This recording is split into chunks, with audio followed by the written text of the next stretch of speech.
Radio सदाई हुर्रियत जम्मू व कश्मीर आपसे मुखातिब है मोहम्मद तारिक अपडेट्स के साथ। मोदी हुकूमत की जानिब से एक बरस कबल 5 अगस्त को मकबूजा कश्मीर की खुसूसी हैसियत खत्म करके तरक्की के जो बुलंदबांग दावे किए थे, खुद भारतीय अखबार ने उन दावों का पोल खोल दिया। भारतीय अखबार का कहना है कि एक बरस में मकबूजा कश्मीर की मईशत को 40,000 करोड़ रुपए से जायद का नुकसान उठाना पड़ा और बेरोजगारी में बे इंतहा इजाफा होकर 4,56,000 अफराद बेरोजगार हो चुके हैं। 5 अगस्त को मकबूजा कश्मीर में फौजी मुहासरे को एक बरस मुकम्मल होने के मौके पर अक़वाम मुत्तहिदा की जनरल असेंबली के सामने दुनिया की सबसे बड़ी इंसानी हाथों की डिजिटल जंजीर बनाई जाएगी। इसका एहतमाम Islamic circle of North America ने किया है। साबिक भारतीय वजीर खजाना और भारतीय कांग्रेस के अहम रहनुमा पी चिदम्बरम ने भारतीय अखबार इंडियन एक्सप्रेस में अपने कॉलम में मकबूजा जम्मू व कश्मीर की मौजूदा सूरत हाल को न खत्म होने वाली दास्तान अलम करार देते हुए कहा कि कश्मीरी अवाम की आजादी इज़हार राय पर पाबंदी और पूरे मकबूजा जम्मू व कश्मीर को कैद खाने में तब्दील किया गया है। पी चिदम्बरम ने गुज़श्ता बरस 5 अगस्त को कश्मीरियों की खुसूसी हैसियत खत्म करने के बाद से अब तक काबिज भारतीय फौज के हाथों शहीद, जख्मी और गैर कानूनी तौर पर गिरफ्तार होने वालों से मुतालिक आदादो शुमार भी कलमबंद किए। पाक फौज के इदारा ISPR ने मकबूजा कश्मीर में भारतीय जुल्म जबर का शिकार कश्मीरियों के लिए नया नगमा जा छोड़ दे मेरी वादी जारी कर दिया है। नेपाल ने हाल ही में नजरसानी शुदा नक्शे में लिम्पिया दोरा, लिपुलेख और कालापानी के इलाकों को अपना हिस्सा जाहिर किया है। नेपाली हुकूमत ने अगस्त के वस्त तक अपना नजरसानी शुदा नक्शा भारत, गूगल और बैनुल अक़वामी तंजीमों को भेजने का ऐलान किया है।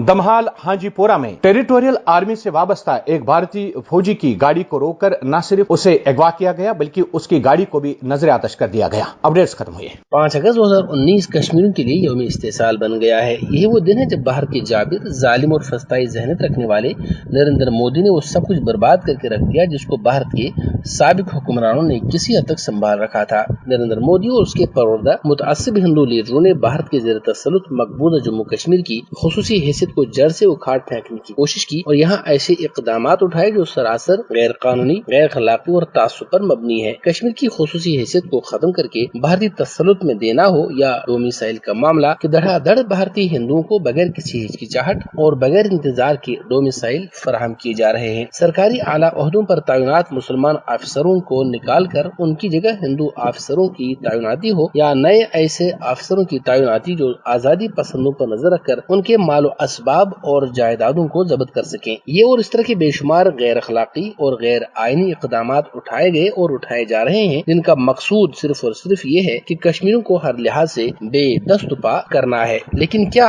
भारत आज तक अपने नापाक इरादों में कामयाब हो सका है और क्या भारत कश्मीरियों के दिलों में भारत की मोहब्बत डाल सका है? इसका जवाब नफी में है। ऐसा भारत और भारतीय हुक्मरान आज तक कर सके और न आइंदा ऐसा कुछ कर सकते हैं। कश्मीरी आज जिस स्टेज पर पहुंच चुके हैं वहाँ भारत के लिए नफरत के सिवा और कुछ नहीं है और बिलाखिर कश्मीरियों की यही नफरत भारत को ले डूबेगी और कश्मीरी भारत के गासिबाना तसल्लुत से हमेशा के लिए आजाद होंगे।